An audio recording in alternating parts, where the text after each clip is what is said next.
I'm sure it has happened to all of us that we post a picture on Instagram or a video, and after posting it and a bunch of our friends liking it, we realize there's something wrong with that photo big time.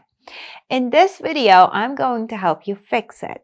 Let's say I'm on Instagram and I want to change something about this last post that I posted on my Instagram. What I do is that I tap on the three dots on the top right corner. And as you see, I have a list of options. And from this list, I choose Edit. So this way I could either change my caption or tag people or maybe add location or something like that. I can even add collaborators.